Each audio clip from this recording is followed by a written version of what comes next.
Today we're going to be looking at trees common in Birmingham and indeed the whole of the West Midlands. They are both deciduous and evergreen trees. So these will include trees like Lawson cypress, yew and holly, and then the deciduous trees oak, birch, lime, and some fast growing trees that grow by watercourses, including this willow and black poplars. Okay, let's go. Hi, we've come to a local cemetery to find evergreen trees, as this is where you usually find them. Evergreen trees have leaves all year round. Now, many of these evergreen trees have been introduced, like this Lawson cypress you see behind me, that dominates many of our parks and open spaces. It was introduced from the west coast of America. Even the Scots pine was introduced from Scotland into England around 1660. Okay, it has long thin pairs of needles like these, and of course we get pine fragrance from pines, but did you know also turpentine was extracted? Okay, there's some other evergreens I would like to show you. The first is the yew. So here is a yew branch, by far our longest lived tree in the UK. People underestimate the ages. They predate most of the churches and churchyards into which they've been planted. Many of them are even thousands of years old, and they gave the ideal timber apparently for making bows. So I've had a go myself making some bows out of yew, but it's a very hard wood indeed. I haven't been able to flex. This one was made too thick. Even this one is just impossible to bend. I've had to revert to an ash bow, which is a bit more flexible, but of course we don't use bows and arrows these days. The berries on yew are red, and the berries and leaves are both poisonous to humans and to livestock and most animals. Okay, I'd like to show you some different types of yew. One is the Irish yew, which is quite an upright form. It's a naturally occurring hybrid type of yew that was collected many years ago and now is all over the country.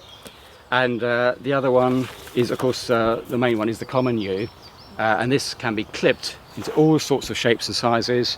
Here we have a yew boulevard in the cemetery, all nicely clipped. Okay, there's two other evergreen trees I like to mention. First is holly with its prickly leaf.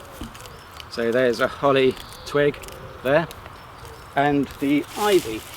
And of course we remember the Christmas carol, the holly and the ivy. Both berries are gobbled up greedily by birds in winter. The ivy's blackberries come out later, and the ivy also has flowers in November, December, which is a perfect nectar source for our insects. Over here is an English oak. Okay, it doesn't in fact live as long as the yew, even though some people think it was around the time of Robin Hood. This is very, very rare, of course, but the oak was the ideal choice, as many people know, for making the old English galleons that fought in the Armada. It's also one of our best trees for insect life. And did you know that you can make oak leaf wine? So you just get a carrier bag of oak leaves, and you get 3 pounds of sugar, and buy some wine yeast, and those are all the ingredients you need, and it's very enjoyable to drink around Christmas time when it's cold. Oak is a deciduous tree, and to find more of these deciduous trees we need to go to the park.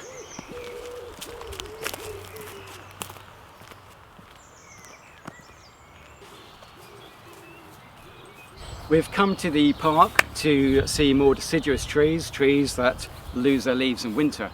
And the first tree I want to talk about in the park here is the lime tree. The lime trees are lovely trees. They're planted as avenues, which you can see along here. The problem is lime trees attract aphids, and aphids produce that sticky honeydew that covers our cars and pavements. However, when the young lime tree leaves come out in early spring, they're delicious in sandwiches and salads. I recommend them. Okay, we spoke about the oak earlier. Large sombre giant, resolute defiance. Okay, is a heavy tree. In contrast, we have a very common Midlands tree called ash. Okay, and ash is elegant, sublime, it has finesse about it. I think it's a real gentleman of a tree. Like oak though, it comes late into leaf. Here's a picture of an ash tree. Ash trees are usually male or female, and the female ash trees produce ash keys in autumn, which these are the seeds here, and they can litter the ground, and before you know it, you have a whole forest growing up. And there's a country rhyme which goes, when the oak before the ash, then be ready for a splash. When the ash before the oak, then be ready for a soak. And that was in reference to the forecast for the summer weather. So I think when the oak comes first, it's going to be a dry summer probably, and obviously the other way round if the ash comes into leaf first. Ash trees are suffering from a terrible disease at the moment. It's called ash dieback, and it could affect entire city skylines in the future if the national tree disease takes a hold. Here we have the much loved silver birch tree.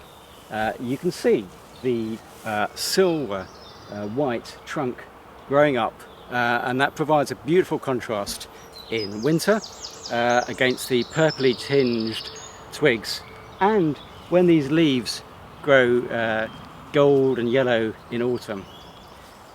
It grows quite well on poor soils, but it doesn't grow as fast as the willows. You can see here by the stream. The willows, like this twig here, are incredibly fast growing, and in fact you can cut a twig or branch like this, and in winter, late winter, stick it in the ground and it will produce buds and roots and start forming another tree.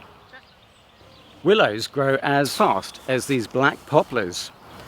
Okay, in the distance you can see these huge, immense trees, vertical trunks shooting up into the sky, and there the skyline over there, and on the left we can see a hybrid Lombardy poplar, which you may have seen. Now I find Lombardy and other poplars, black poplars, have a beautiful honey scent somehow in autumn, mesmerised by a million leaves all waving gently in the breeze. It's a lovely tree. Unfortunately, there aren't as many original black poplars as there used to be, but it's a much loved tree. There's one more tree that I like to show you. It's called the hawthorn. It's a much smaller tree than the poplars, and it's in beautiful blossom at this time of year. Very common in the Midlands. Okay, and let's go and find one, shall we?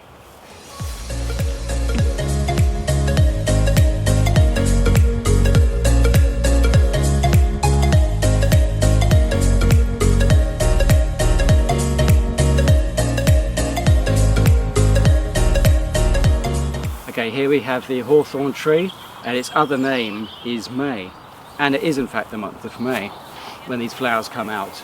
They have a delightful vanilla scent. This particular tree has also produced berries incredibly early because they come out normally in autumn. They have one of the highest concentrations of vitamin C there is in a berry, and you can make jams and jellies out of them.